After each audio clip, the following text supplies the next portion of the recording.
Hey everyone, I'm the Political Enigma, and today I wanted to talk about the political left and right and what they stand for. They are terms that are thrown out constantly in political and cultural discussions, but while people generally know what either side supports in terms of individual issues like abortion or gun control, most don't actually know what the ideology of the left and right are.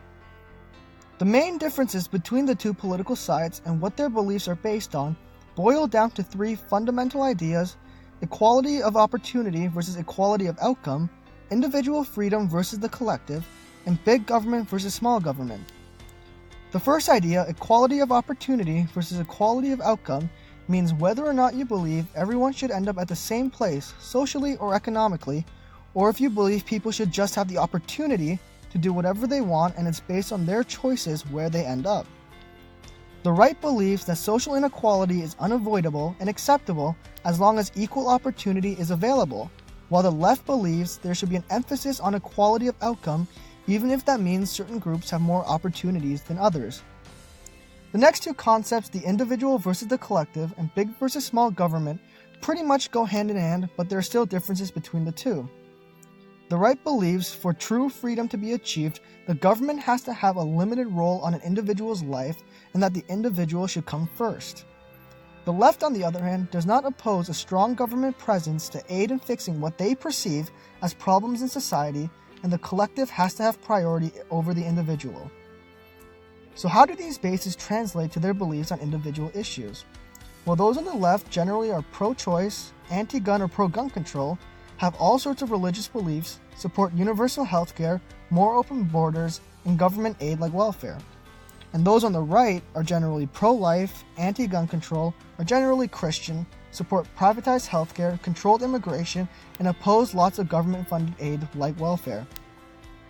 But the differences between what the left and right stand for doesn't just end at topical ideology, and where most of the criticism amongst the left and the right, especially as of late, are in areas of methodology and control. That meaning the political left and right are very different in terms of how much power each side has culturally and their methods of presenting their sides. Something particularly influencing the discussion of left versus right is the fact that while in the political world the left and right are pretty even, in terms of culture the left absolutely dominates. From the news, academia to Hollywood, these have become brazenly left-winged, and this has allowed for a particular methodology when it comes to the left when it comes to presenting their political beliefs. As it has become painstakingly obvious in the past few years, the political left have a very distinct way of approaching those who disagree with them, that being bully tactics and name-calling. Now, I understand this is not representative of most regular everyday people who align with the left, but those who actually have a voice, whether it be news, academia, or Hollywood, and this ties in with power and control, use those bully tactics to try to discredit those on the other side, even if it's blatantly untrue. And this has really become, to many people, one of the main things the left has come to stand for, that of political silencing. These are tactics often used because more often than not, with these high-up leftists, they aren't exactly the best political spokespeople for their issues, and they simply cannot argue these issues properly, so they devolve into a tactic that shuts down conversation rather than continue it. Now, this bully tactic isn't exclusive to the left, but it is much more of a common occurrence than on the right.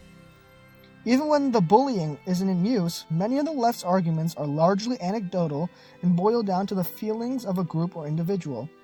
Those with a voice on the right, on the other hand, are generally more fact-based in presenting their sides and take a facts over feelings approach to debating. And this is clear, not most with politicians, but primarily with political pundits and commentators on either side. Now, in saying all of this, it is important to keep in mind the political spectrum is much more complicated and diverse than just left and right, and those terms are often just used to make issues more presentable to the general public. So while what I have said generally holds true, one would really need to look at individual people or policies to decide whether they stand for left or right or somewhere in between.